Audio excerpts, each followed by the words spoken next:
How's it going, everybody? My name is Lupe Alcides. I am a Chicano from San Antonio, Texas.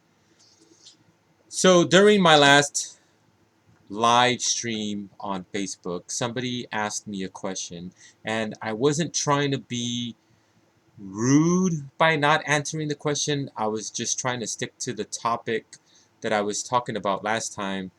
So I didn't really answer the question, and I've actually been thinking about that question since the broadcast. And so I figured that would be a good topic for this podcast, which is going to be more or less the history of my drug use. I have stated before that I am a recovering addict because technically, according to therapy, once an addict, always an addict. So I'm not here to argue about that.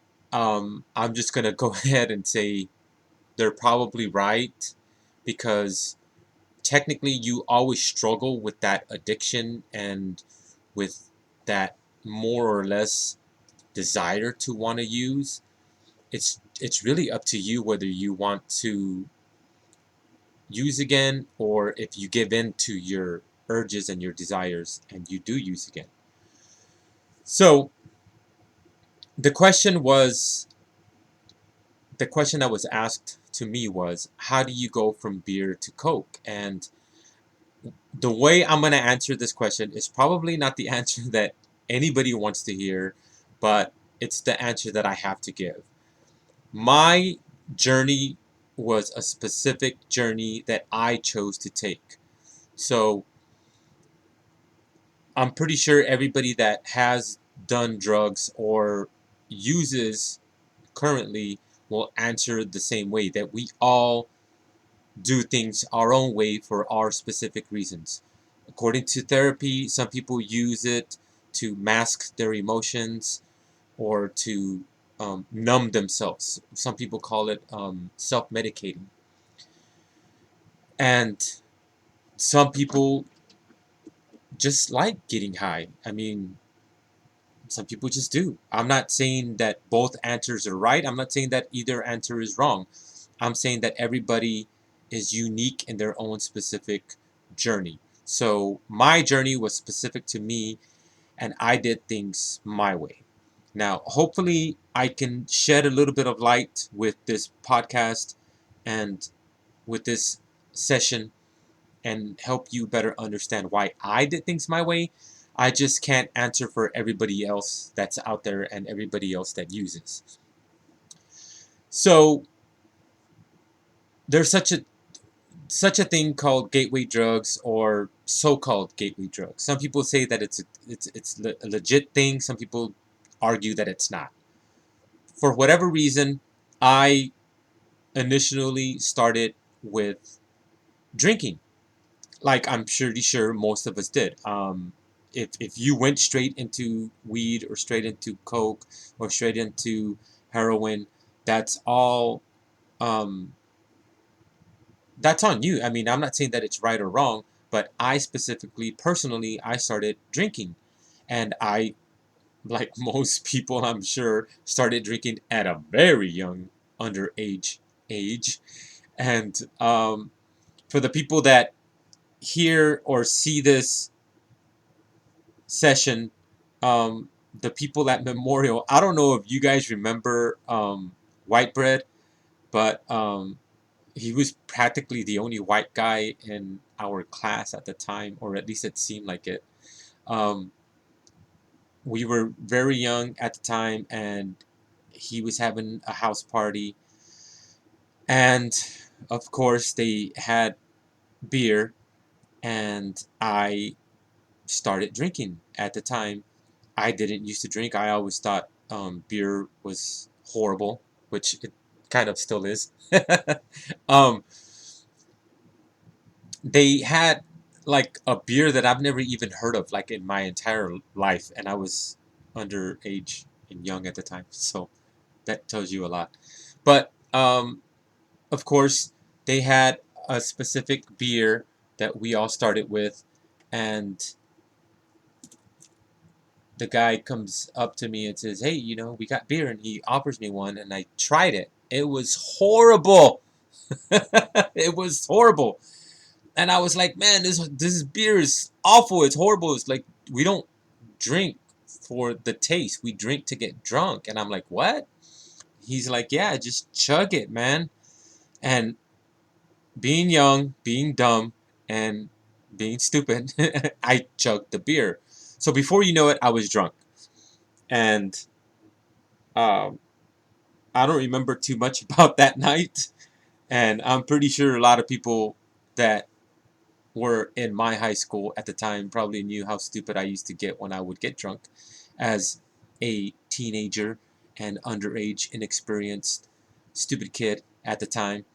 I would drink to get drunk because I didn't know how to drink and I didn't know how to appreciate the the taste of a good beer. And especially when it's not good beer, it's not really too much to appreciate.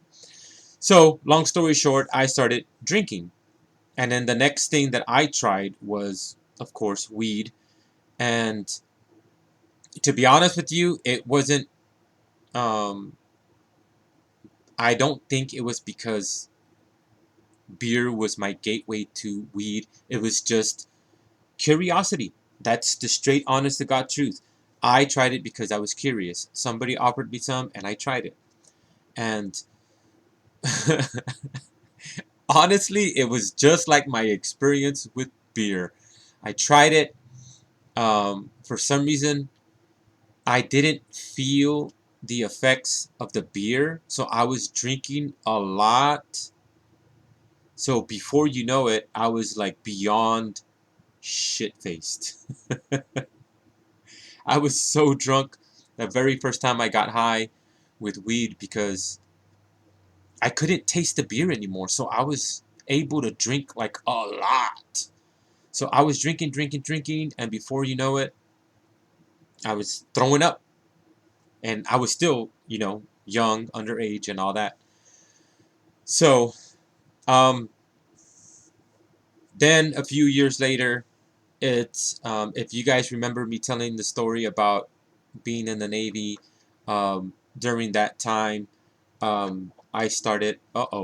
I started experimenting with cocaine, and I'll be honest to God, man. I'll be honest with you.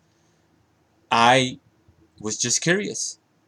There was a friend that lived close by, and he always wanted a ride to go score. And I would do a favor for a friend and take that friend to go score. And so the first friend would always get paid with Coke. And it was just like just doing a favor. And it wasn't far, it was like right down the street. But if you know how how it works when you go score drugs, you don't just go on foot walking up to the house or whatever, or at least you didn't at the time because it was just like a thing you didn't do. It was kind of like understood that you had to show up in a car for some reason. So the first friend wasn't there that one particular day, and so the second friend comes up to me. It's like, "Hey man, I need a ride to to do that thing." And I was always felt like I was a nice person, so I was like, "Yeah, yeah, I'll take you, whatever." And he pays me with Coke. He doesn't just say thank you. He gives me like a shitload. It was a lot. And I was like, I don't know what to do with this. I felt bad for throwing it away. I was like, just throw it away. And I'd be like, it's a lot. I mean, I don't know how much this is worth, but it looks like a lot. This was back in 92, 93-ish.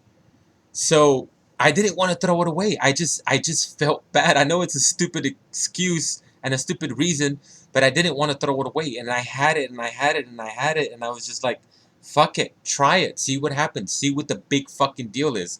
I want to know what the big deal is. So I tried it, and it was such a rush. Imagine drinking like 1,000 cups of coffee all in one chingazo, and that's how I felt. It was like such a rush. And If you remember the story of me being in the Navy and talking about partying all night, I mean, I was literally up all night because this shit got me so wired that I couldn't sleep all night. I was up like all night. And so that was my drug of choice for a long time. I've always told people that I don't like weed because personally, weed makes me sleepy, and who wants to go to sleep? I've always liked, or used to like, because I don't do that anymore. I used to always like Coke because Coke gives you like all this energy, and you can like do so much, and you could literally do like a lot when you're on Coke. And I even had somebody offer me crank, and it's like the same fucking thing. This, you know, that saying the curiosity killed the cat. I proved that it's true. Because out of curiosity, I tried crank, and crank is like way more intense than fucking Coke. I literally could not sleep for like 2 days, and it wasn't even that much. So I started snorting Coke back around 93, I think. It could have been 90. No, I think it was 92. Yeah, yeah. So I started snorting in 93 because that's when I first came home from the Navy. So when I was on leave, no, it was 92 because I remember I used to party with I'm not gonna say any names. I used to party with this white boy and this Mexicano in Great Lakes when we were in Chicago. So those guys were fucking nuts, man. So we would remember the story I was saying for my Navy times. We would rent a hotel room and we would all get together and party. So me, the Mexicano, and okay, I guess it should be okay to say names. So Esquivel and Patrick, we would all party together. Esquivel was little; he was like a little Mexicano dude, but he was cool because he was from Texas too, and we used to hang out. And Patrick was a tall white boy. He was like one of those big fucking linebacker types, but he was our friend, so we used to get drunk and high together. I remember one time, so like I said, we used to rent hotels and we used to get drunk and high. And sometimes we would room hop. We would go from room to room and just knocking on doors, find out who was there. And we never got like told off, fuck off, get out of here, nothing like that. I mean, even if we didn't know the people, it was cool because, I mean, we were all in the same boat. So we used to all hang out together and oh man, I could tell you so many stories. I know I didn't say enough on the Navy episode, but we used to get drunk a lot. So one time that we were drinking and getting high, Patrick and Esquivel were walking around, going from room to room, and there's this kid. We were all kids, but to us he was a kid because you could tell he was new. He was like newer than us. And he was like, "Oh my God, I'm so lost." And he was like crying, "I don't know where I'm at." It's like, fuck. Patrick got so pissed off at him. And he grabs him. He's like, "What the fuck's wrong with you?" And he slaps him around. He's like, "Snap out of it." And it was like, dude, don't kill this guy. We don't need to get in any trouble. So we had to like talk to him. It's like, okay, what's your name? Who are you with? And what party are you with? It's like, I don't know. I don't know. And so we were like literally helping the idiot go door to door, knocking on people's parties to find out, is this your pendejo? No? Okay, sorry. Go back to partying. We'll try somebody else. So we kept knocking on doors until we found out whose pendejo he belonged to. So stuff like that. Oh man, me and Esquivel got so drunk one time that and I should have told this story with the Navy story because that was more relevant to the Navy story. But one time, just me and Esquivel had gotten a room together because nobody else wanted to party with us. So we said, "Fuck it, just me and you will hang out." And so we got a room, and we barely started drinking, and Esquivel used to like Budweiser, so we're just barely starting to drink, and somebody knocks on the door, and Esquivel opens it, and oh, I don't remember the little white guy's name. Um, but the little white guy comes in with a fucking gallon of Jose Cuervo. You know, the big fuckers that are like that. So he comes in, and I'm sitting at the table, and he just straight line to me, boom, puts the bottle on the table. He goes, "You're Mexican. You got to do a shot." And of course, me being the guy that I am, you can't double dog dare me because I'll do it. So I said, okay. And he gets, you know, those little plastic cups that they have in the hotels. He practically puts like half full of tequila. And I'm like, that's like 15 shots. That's not a shot. That's like 15 shots. But me being the badass that I am, I fucking chugged it, right? That's the last thing I remember.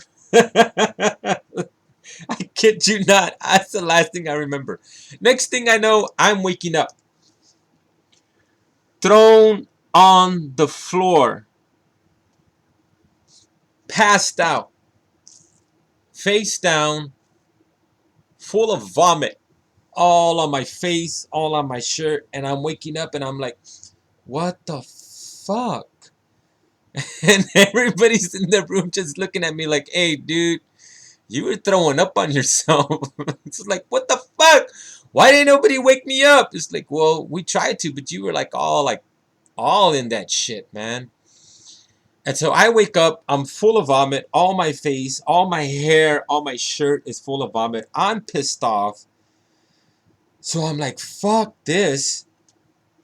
I get up, I go to the room, and Esquivel is passed out. This motherfucker will not wake up. I'm banging on the door. He won't wake up. Banging and banging and banging. It's like, what the fuck is wrong? It's like, Esquivel is passed out. And you know how sometimes the little cheap ass curtain that they use at the hotels don't really close all the way? I could see just a little bit inside. And I could see him sprawled out on the floor, just like I was. Face down, spread eagle, just passed out on the floor. Not even on the bed. He's on the fucking floor too. So banging, banging, banging.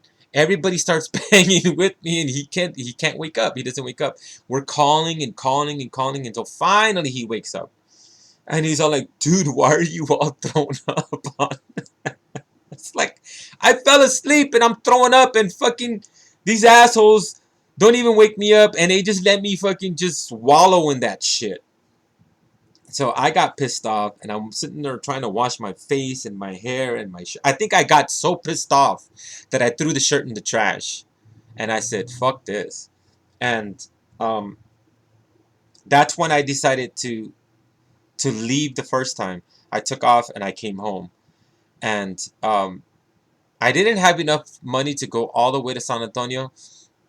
I only had enough money to get to Abilene on the Greyhound. So I went to get on the Greyhound.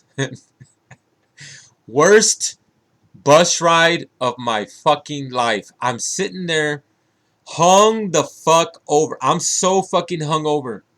I just want to sleep. I'm like, I feel like shit. I don't want to eat. I don't want to talk to nobody. I just want to sleep. And we're driving and driving and driving. If you've ever taken the Greyhound long distance, they stop like every few cities. And we kept stopping and stopping and stopping, and people kept eating. And every time they were like, hey, we're going to make a food stop. Do you want anything to eat? And I'm like, fuck no, I don't want nothing to eat. I just want to sleep. Leave me alone. And so um, I remember probably like halfway through the trip, I thought I felt better, but I still didn't have enough appetite to like eat. So all I got was like salty fries from McDonald's. Ugh. And that's all I could really muster to eat. And so finally, it took like 26 hours to get to Abilene because of all the stops that they did. I was so pissed off. I was so pissed off. But yeah, so Coke used to be my drug of choice, but I used to snort it back then. And so here comes the horrible part.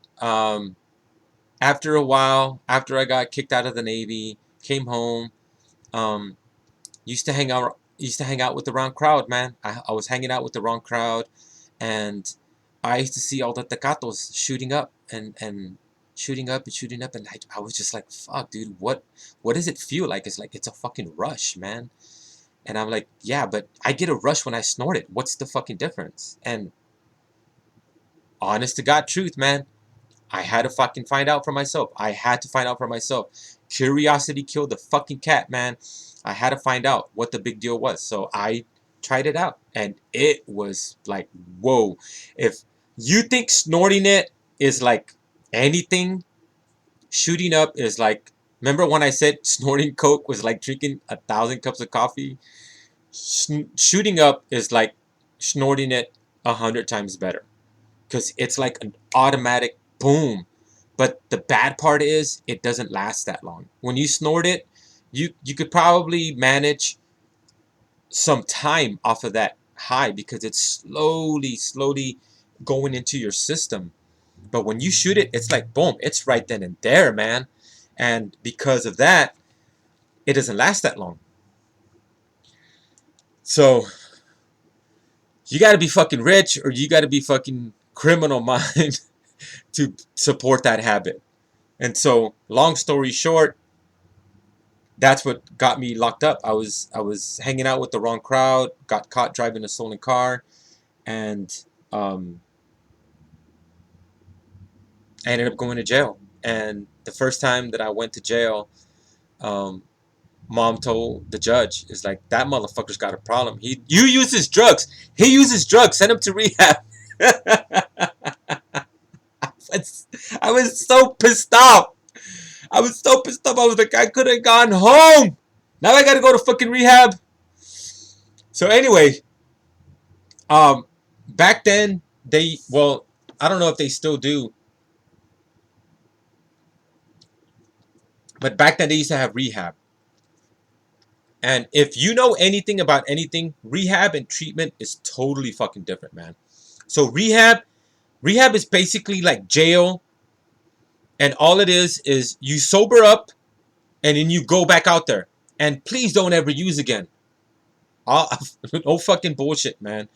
No bullshit. It's basically just sobering you up and asking you to please not get high again. It really is, because um, they don't really get to the root of the problem the way treatment does. And I'll get to that one later, but I'll get back to the first time.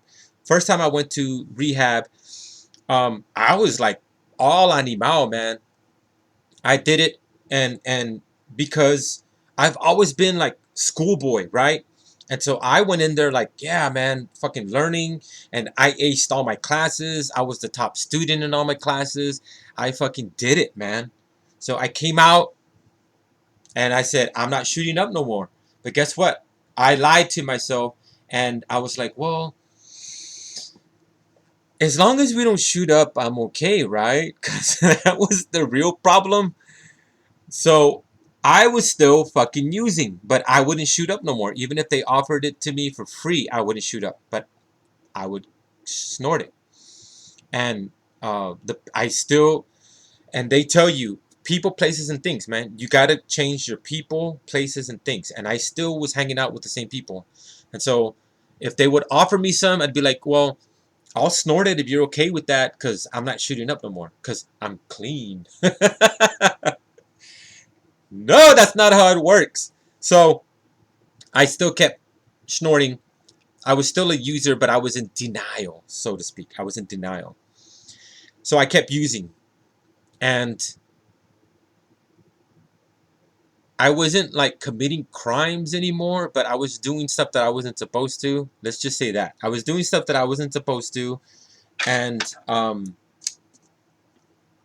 was on probation, and I got in trouble. The last time that I got pulled over and I went to jail, um, I went to the me and the first wife had a fight, and I got pissed off and I left, and I went to the bar. And this is an example of cause and effect. Everything you do has an effect. If I had not been stupid, but at the same time, it took me going to jail for me to stop. Because if not, I would not have stopped. And I probably would have been dead like within weeks or months after that. But I went to the bar, saw somebody that I knew. No, I went to one bar. I called to the other place that I knew where to get Coke. And I was like, hey, man, I need some Coke. Yeah, come get it. So I went, I got it. Leaving the fucking bar, man. I used to have a 91 Firebird. And if you know how 91 Firebirds work, the lights pop up. Well, one of them didn't work. And I used to always hand open it. But for some reason, being stupid, I didn't pop open the light. And so the cop pulls me over and he said, or um, she says, you know why I pulled you over? And I'm like, yeah, the fucking stupid ass light. And she says, yeah, but oh shit, you smell like booze. Are you drunk? I'm like, no, I don't know, I'm drunk. I'm not drunk, I'm just tipsy. Ah. So she says, okay, come on, let's do a breathalyzer and sobriety test. And I do all the shit, right? Passed everything. And she says, yeah, you're drunk. You're going to jail. I'm like, what the fuck, dude? I passed everything. She goes, no, it's the eyes. The eyes never lie. Fuck you. Whatever. And she says, do you have anything in the car that I should know about? I was like, yeah, I got some Coke right there in the fucking, in the middle. I mean, you're going to fucking see it. Might as well tell you about it. And so, she says, man, if it wasn't for that Coke, I would let you go.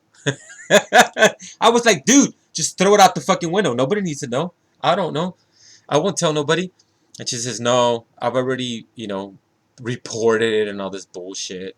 So she had to take me to jail. So I went to jail, and that was the last time I went to jail. And so part of my probation was that I had to go to treatment. And the DA was a fucking dick, man, because he was all like, let's convict him on paper so we got him. Because he's going to come back. His kind always comes back. Like that movie, remember? Your kind always comes back. I'm like, fuck you. You never see me again, bitch. And guess what? He never saw me again. Anyway, um, so so I went to jail. And then part of my probation was I had to go to treatment. And this time it was totally fucking different because it was set up like a treatment facility. It wasn't just you go in, stay clean, get back out. This time it was like really like getting to the root of the problem. They made us watch Ray, and if you know the movie Ray, Ray Charles was an addict, and he it was like me. He was in denial. It's like I don't got a problem. It's like I can quit whenever I want to. And they were like, no, dude, you're fucking using because you're trying to fucking deal with shit that you don't have the fucking guts to deal with. And they made him face that shit.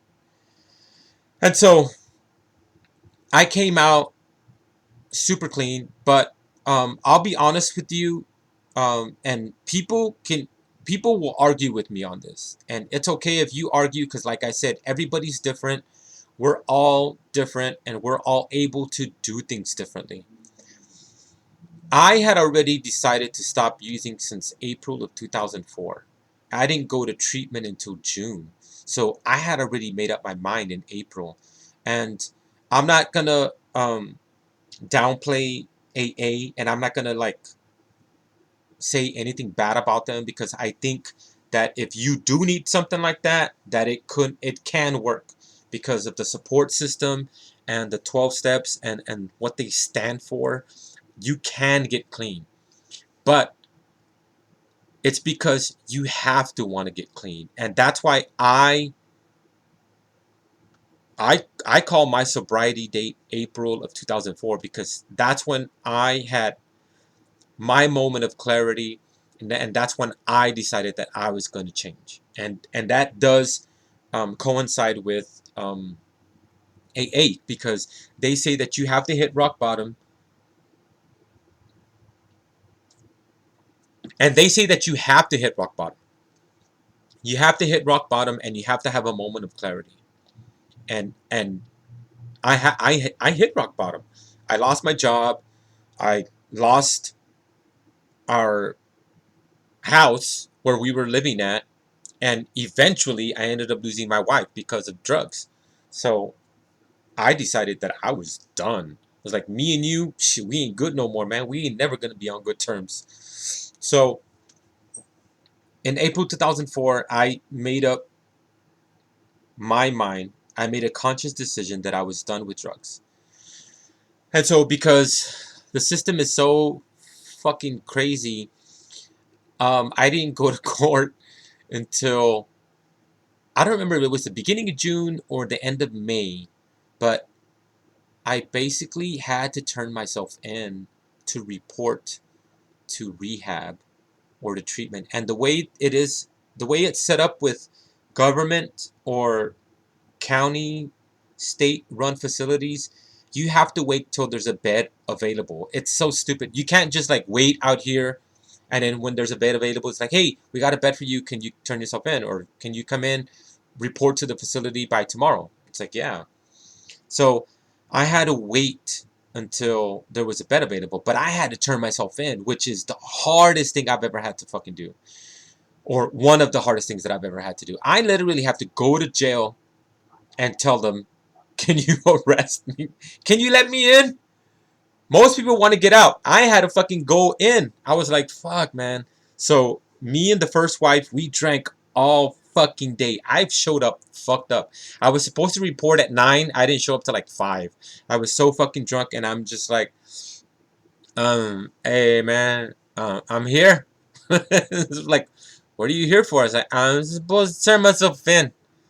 And they would ask me for my name and SIT number and all that stuff. And the guy was like, you're a little bit late, aren't you? And I'm like, just a little bit. He says, you're a little bit drunk too, aren't you? And I'm like, just a little bit. You better let me in before I fucking decide to leave, bitch. So, um, because I was like, dude, I gotta be like shit-faced drunk to turn myself in. Ain't no fucking way I could do that shit sober. I turned myself in, and then I went to treatment.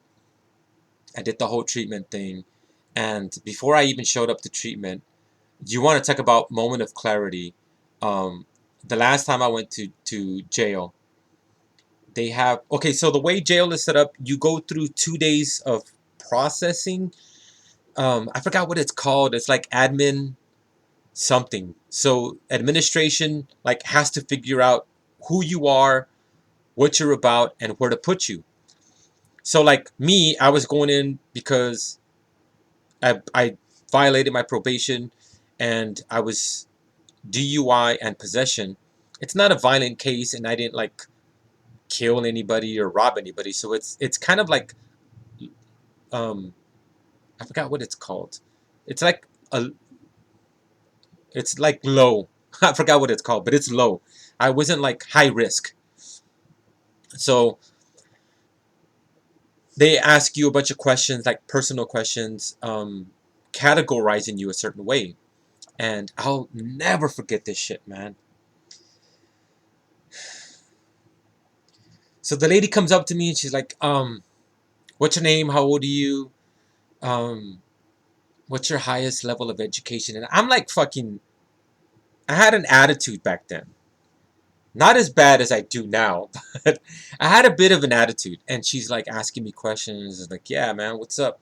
She's like, highest level of education. I'm like, I'm a junior in college, man. She's like, really? Okay. And then she says, have you ever been to jail? It's like, yeah, once or twice. And she says, try 8. And I talk about shutting somebody up. That shut me the fuck up. And I just like stood there like flabbergasted. And she says, yeah, think about that. And she walks away, and I'm like, fuck. And I thought about that because that was my 8th time in a 10-year period. Almost every year I had gone to jail 8 times in a 10-year period. And you want to talk about thinking about shit. And it took me 3 months, 4 months to go to treatment because it was a 3 month stay at the facility, but I had to wait 4 months until there was a bed available. So I had 4 months to think about that shit.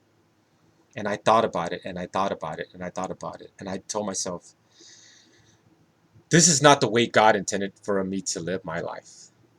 It's not. It's not. And I refuse to keep living my life like this.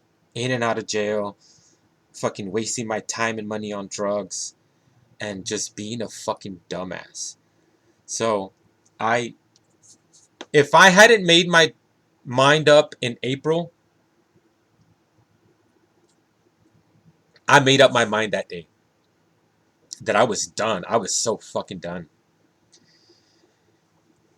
So I did the 3 months, and I came out, and like I said, I had already made up my conscious decision.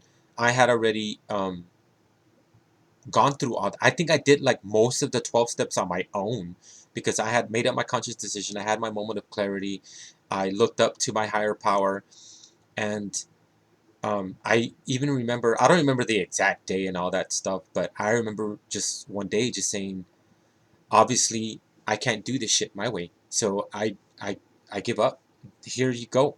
I'm putting my life in your hands. You fucking do whatever the fuck you want with my life because obviously I don't know what the fuck I'm doing, and whatever the fuck I'm doing is not working.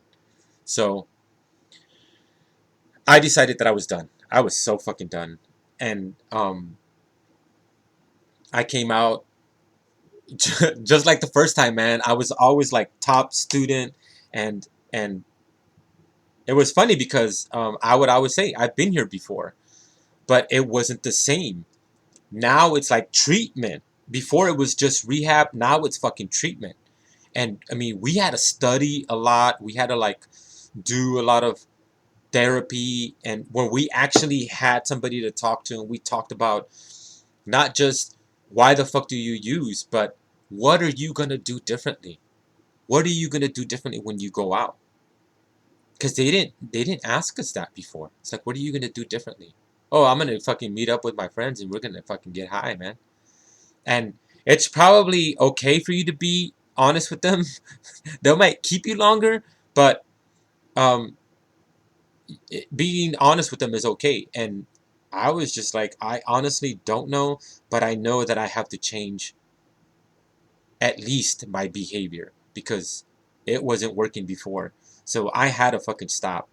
I had to. And I honest to God know that if I hadn't stopped, I probably would have been dead within a few months. Because the way my life was going, I was pretty much reckless and beyond careless. I did not give a fuck.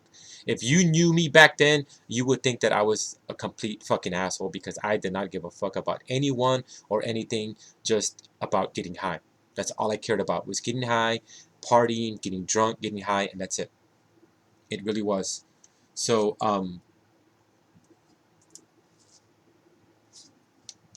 that's what I did.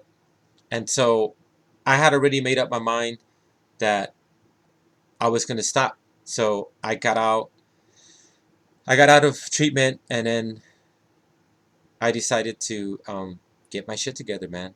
And talk about hard. It was hard. It was hard because all the people I knew were either drinking or getting high. And one of my best friends was a cokehead. And he would offer me shit all the time. It's like, are you sure? All right. I'm proud of you, man. It's a good thing you're not using. But he would still offer it to me. And it was hard because he's been such a good friend that I was never able to stop being friends with him. But I just had to be adamant about no, there's no fucking way. And I say it, I will say it to this day. I said it then and I'll say it to now. There's nothing you could do, there's nothing you could say, there's nothing you could fucking offer me that would ever make me use again. Nothing. Nothing. Nothing. Nothing. I lost way too much. I wasted so much of my time, effort, money on getting high. And what do I have to show for it? Nothing. Nothing. I was looking like I was looking at a lot of stuff, and at the job that I had at the time that I went to jail, I was making so much fucking money, and I had nothing to show for it because we were always fucking partying. I had nothing to show for it. I didn't even have a car at the time. I was more worried about drinking and getting high than getting the fucking car. We were living with other people.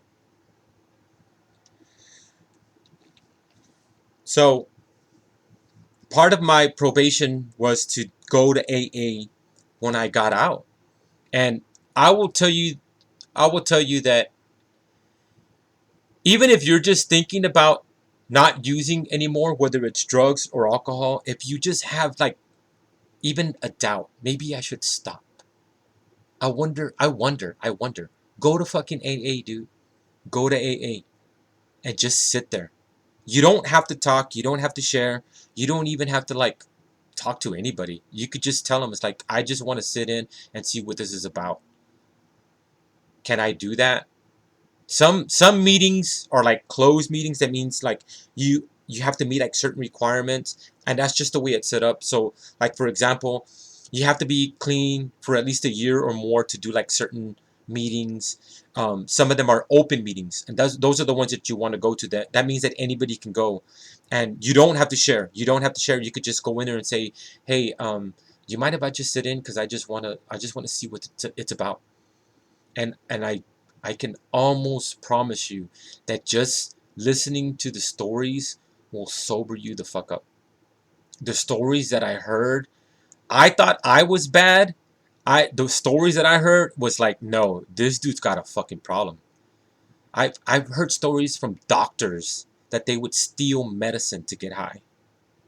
There was one guy that said he would take every single fucking penny that he made every fucking weekend, and he would give it to the crack dealer. And he would fucking blow all his shit on getting high all fucking weekend. By himself at the fucking hotel room. You want to talk about not having anything to show for it? So, I honestly believe that those programs do work. I didn't do it full fledged because, like I said, I had already made up my mind, my heart, that I was done. I was done. You could have said, I'll give you $1 million if you just do this fucking line. I'd be like, nope, nope. And I'll tell you the honest to God truth. I am totally, totally afraid that even just a little bit would fucking kill me. I honestly believe that even just a little bit, I would fucking OD. Because fucking Coke hates me that much. That's one of the main reasons that I've stayed sober since April of 2004. That's over 16 fucking years. And I don't say it so you can high five me, pat me on the back, give me a fucking trophy that says this dude is a fucking badass. Because I know I'm a badass. I don't say it to brag. I just say it because it's possible. It's doable. You can stop. You can fucking be clean. But and another reason I wanted to tell my story is because if you know somebody that uses, you have to understand that it has to be their choice. You can't force them, you can't threaten them, you can't pay them. I've seen that show, um, Intervention, and I'll be honest to you, interventions can work if the person says in their heart and in their mind, wow, these people care about me. I should probably stop for myself. Because just like everything else, you can't do it for other people. You can't do it for other people. And I know I'm gonna sound like a hypocrite because I stopped for my first wife at the first time, but it was because I wanted to. It was my choice that I wanted to stop for her so that we could, work things out and be happier together and everything. Because I know I was an asshole. I know that I was an asshole. And I'll be honest to you, half of the shit that I did, I don't remember. People would tell me stories about the night before that we were partying, and I don't remember half of the stuff that I did. There would be times where we would go places and we would fucking be snorting and drinking, and then I wake up the next morning. One time I left my fucking credit card at the fucking place, and I don't even remember leaving it there. I don't even remember what the fuck I was trying to buy, but I left my card there. One time I woke up and I looked out the fucking window and I'm like, holy shit, the car is there. Who brought me home? Did somebody drive me and drop me off? Because I didn't take a cab because my car's out there. Could you imagine driving from the south side to the west side and not remembering? That's a long fucking way to drive, dude. So you have to understand, you can't threaten somebody, you can't force them. No matter how much you pray for them, no matter how much you beg and plead with them, they have to want to stop. You can talk to them. You can talk to your face, to your blue in the face. Hey, look, bro, this is what you look like. This is what you're doing to yourself. This is what you're doing to your friends. This is what you're doing to your family. You're burning bridges, and I'm pretty sure I burned a lot of fucking bridges back then. And to be honest with you, if they don't want to stop, they're not going to. I went to rehab twice. I didn't stop the first time. I didn't want to. I honest to God did not want to. I loved coke too fucking much to stop. The second time I stopped because I wanted to. And that's I think that not enough people talk about wanting to stop, because you have to have that desire. You know how people talk about you got to want it more than anything. You got to want it more than anything. That's how it is with stopping. That's how it is with sobriety. You have to want to stop, to change more than anything. And it's not just drugs, it's any fucking addiction. People that eat too much, people that gamble, people that beat up other people. It's an addiction. You have to want to change. You can't just say, "Hey, bro, you're eating way too much fucking cake. You're gaining weight." Oh, but I love it too much. I'll never stop eating cake. I know, because I I won't stop eating cake. It's got to be a choice, and it's got to be their choice. Because if somebody would have told me back then, if you don't stop, I'm leaving. Bye. It was nice knowing you. Just like this one when she left. If it's not done my way, I'm leaving. Bye. It was nice knowing you. You gotta understand that it's gotta be their choice. You can't pay them to stop. So when I used to watch that show Intervention, and yeah, the people went to rehab, but if you look at the end of the show, yeah, this person 95% of the time, the people went back to using. Why? Because they only did it to make somebody else happy.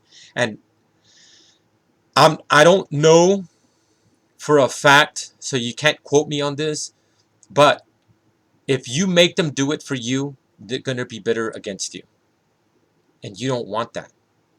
If you make somebody, look, if you don't stop, I'm leaving. Okay, fine, I'll stop. I'll go to rehab for you.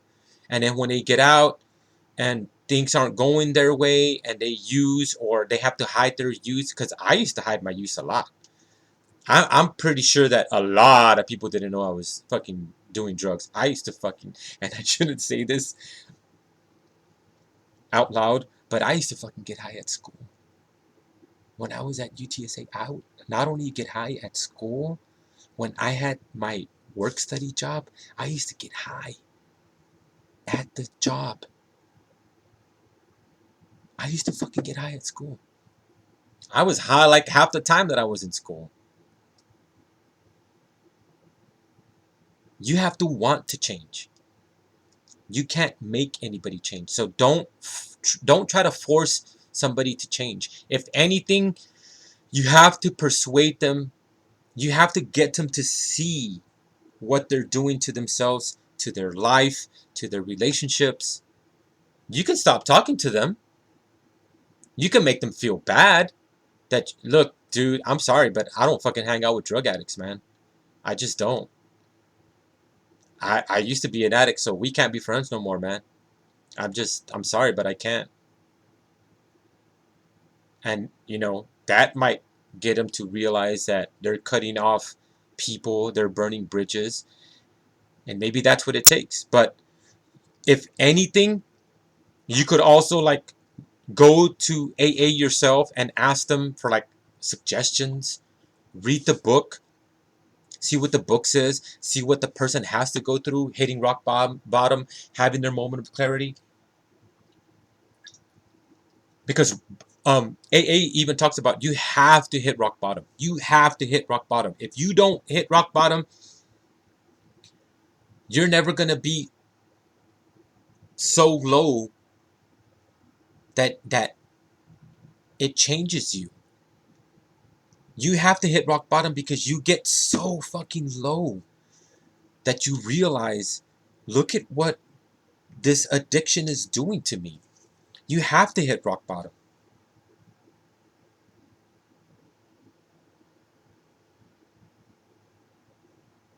And you also have to understand that part of being sober, you're gonna relapse. You're gonna relapse. But that doesn't mean that we failed. Just know that. Because I'll be honest with you, I did use, I think once or twice when I got out of treatment, but it's kind of like when you're dieting. When you're dieting and you're starting to eat so healthy, nothing but fruits and vegetables, chicken and fish, and you eat so good, and then you go to Whataburger and you get that triple cheese burger that's just so fucking greasy, and you eat it and then you feel like shit afterwards. It's like that. You're not only is your body so much better after you stop using drugs because you're starting to get healthy again. And that's why in treatment, and a lot of people don't understand that when you go to treatment, they feed you like a lot, because usually when you're a drug addict, you don't eat. All you want to do is drink and get high. So I literally gained a shitload of weight when I went to treatment the second time. That when I tried to put on my clothes that I went in with, it fit so fucking tight. So they feed you a lot.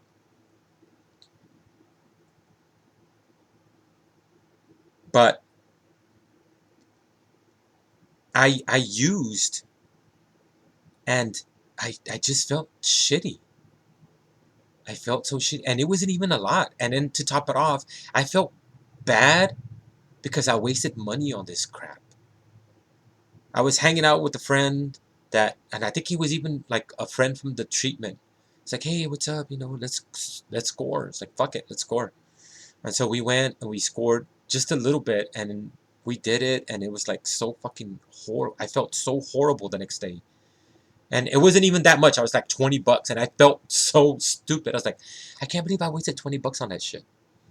$20 that I could have spent on something better. And sometimes you need to relapse to make you realize that, yeah, sobriety is a whole lot better than fucking getting high. It is. So if you want to get somebody to change, just know that it's not that easy. It's not that easy. It's not going to be easy. It's going to be hard work. It's going to be a challenge, and it's got to be a choice that they have to make. And know that even if they do decide to stop, and even if they do go to treatment or rehab, that it's not going to be easy. Sobriety is, in AA, they have a saying, one day at a time. You can't plan ahead. I was like, oh, I'm planning to stay sober for 2 weeks. It's like, why?